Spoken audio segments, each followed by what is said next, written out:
大家好，我是丽姐，欢迎大家来听相亲故事，感谢大家的订阅。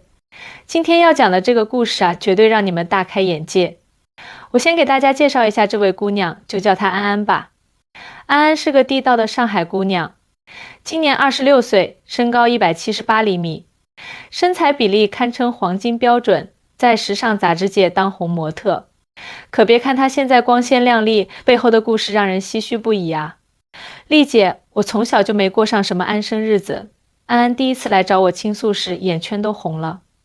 原来安安的父亲早年做生意时涉嫌诈骗，锒铛入狱。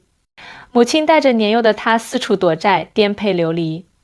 15岁那年，她在商场被星探发现，从此踏入模特圈，看似一夜爆红，实则内里苦涩。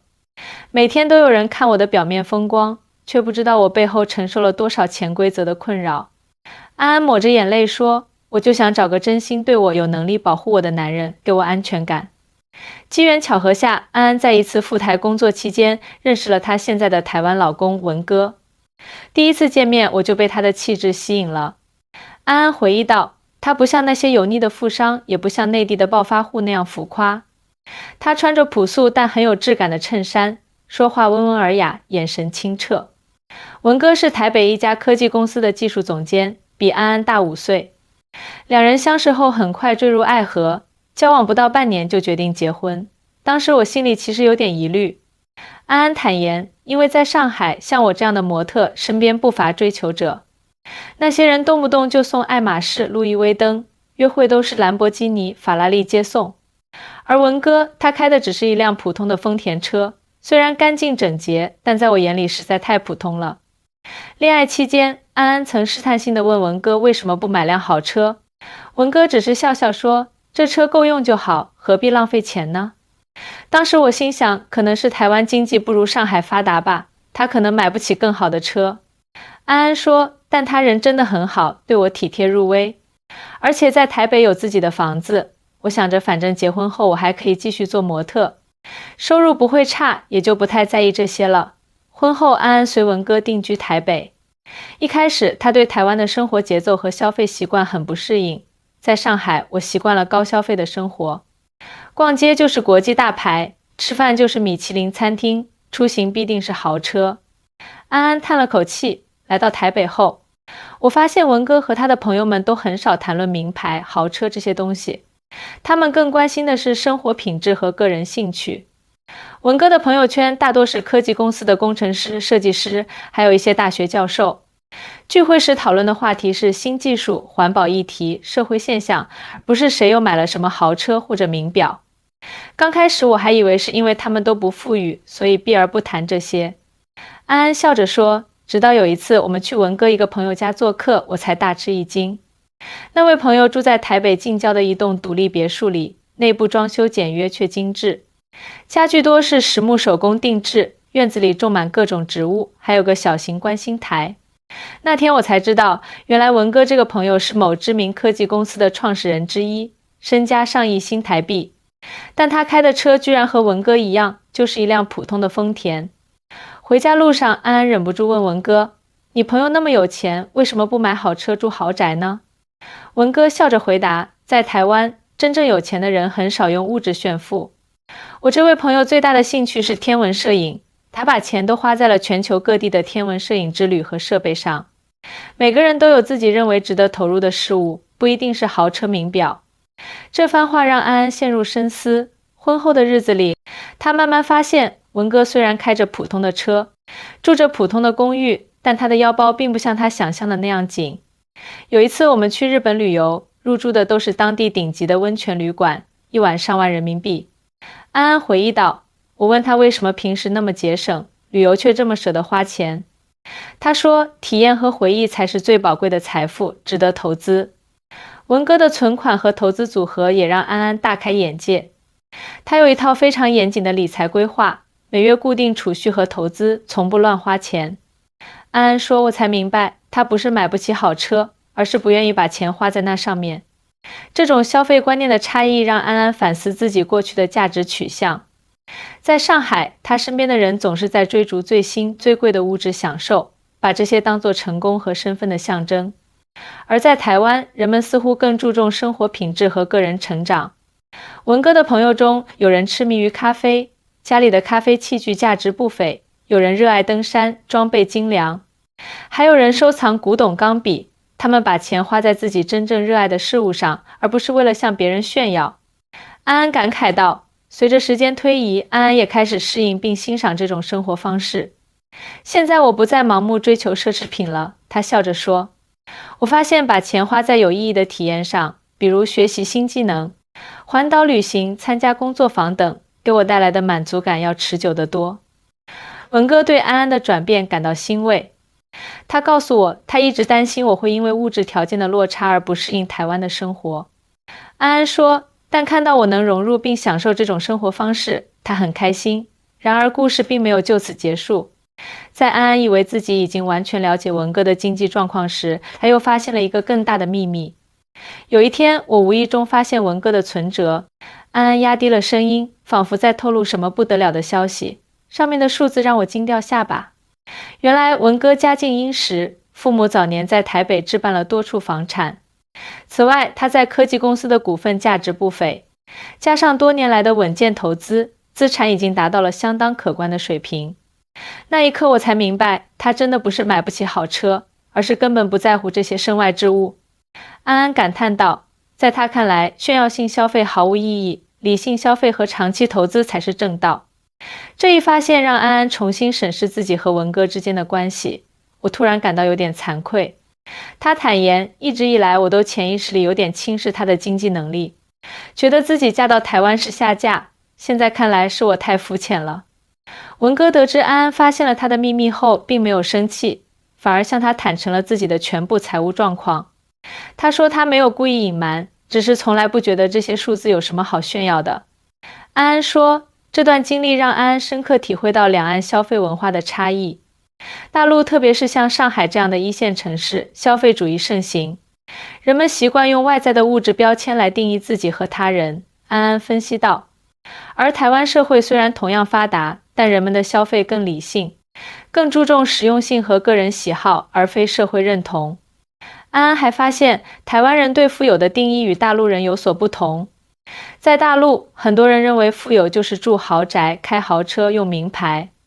他说，而在台湾，人们更看重财务自由和生活品质。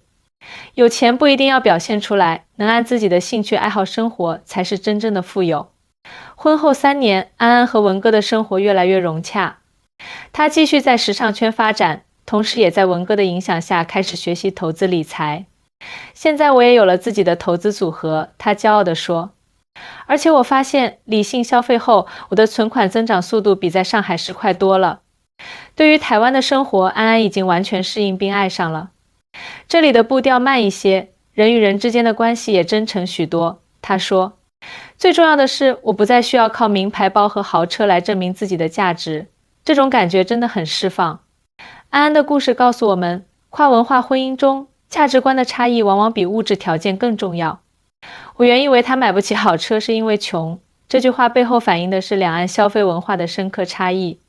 很多大陆女孩嫁到台湾后会有类似的体验。我对安安说，你们的故事其实很有代表性。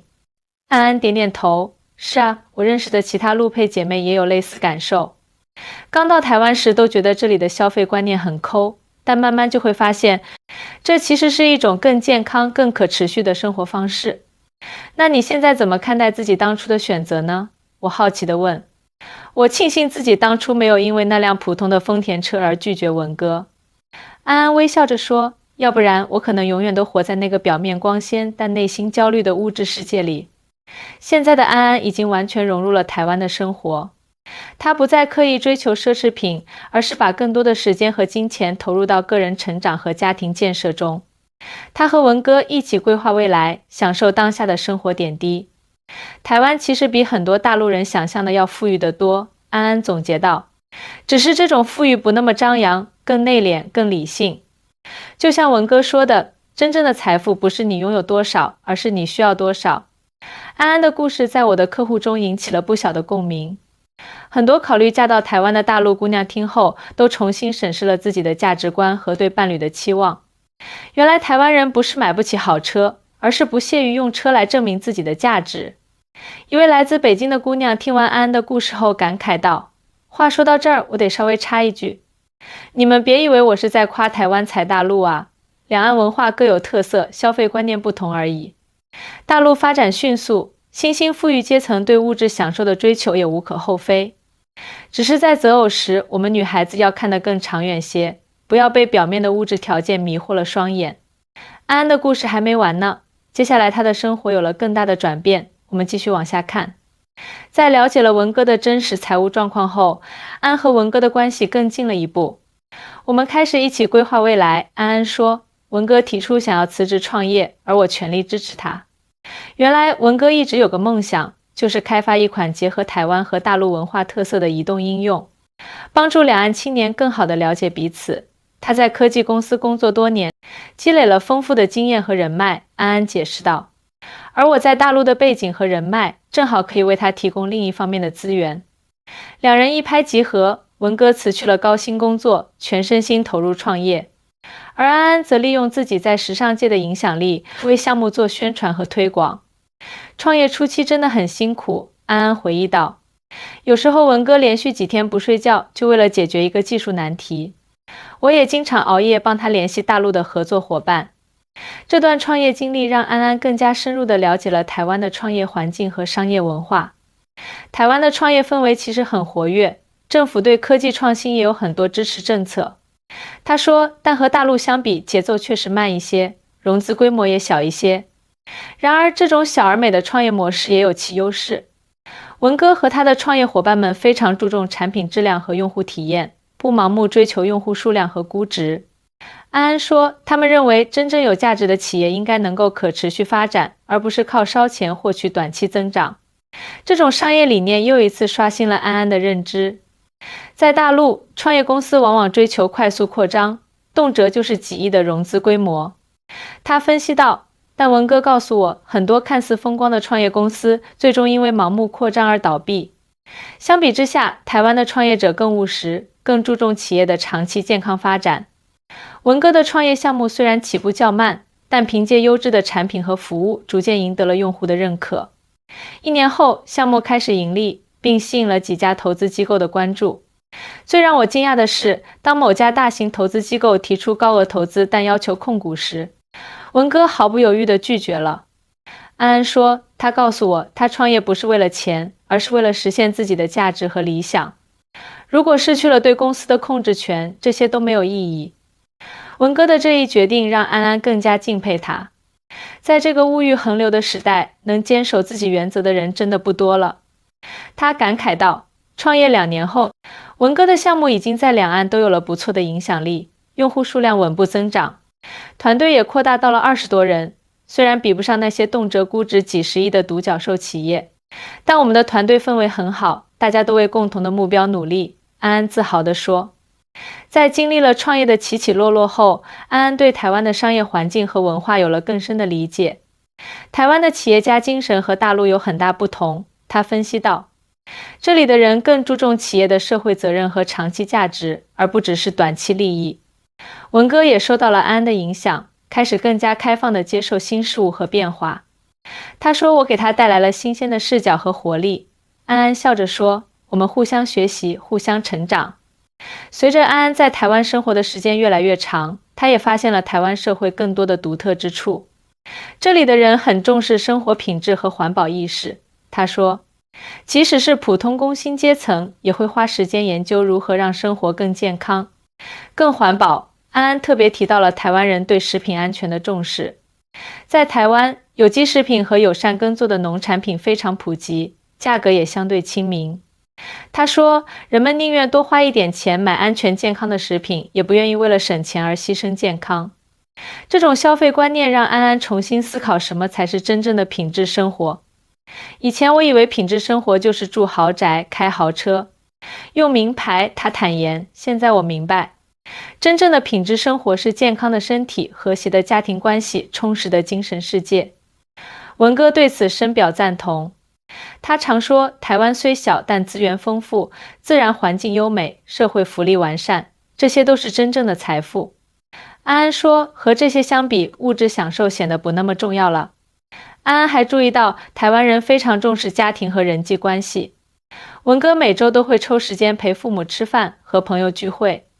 他说，而且他们聚会不是为了谈生意或者攀比，纯粹就是享受彼此的陪伴。这种生活方式也影响了安安。现在我也学会了放慢脚步，享受生活的点滴。他说，以前在上海，我总是忙着工作、社交、购物，生活节奏快得让人透不过气来。来到台湾后，我才明白什么是真正的生活。随着创业项目的稳定发展，安安和文哥的生活也渐入佳境。他们买了一套靠近海边的小房子，周末经常邀请朋友来家里烧烤聚会。安安还开始学习园艺，在院子里种满了各种花草。现在我每天早上起来，第一件事就是去院子里看看我的植物。安安兴奋地说，看着它们在阳光下生长，我感到无比满足。这种感觉是任何名牌包包都给不了的。安安的转变也影响了他在大陆的朋友和家人。我妈妈来台湾看我时，一开始还担心我生活不好。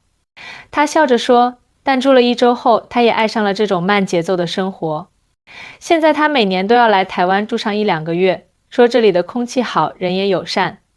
安安的朋友们看到她的变化，也纷纷表示羡慕。有几个在上海的模特朋友，听我讲述在台湾的生活后，都说想来体验一下。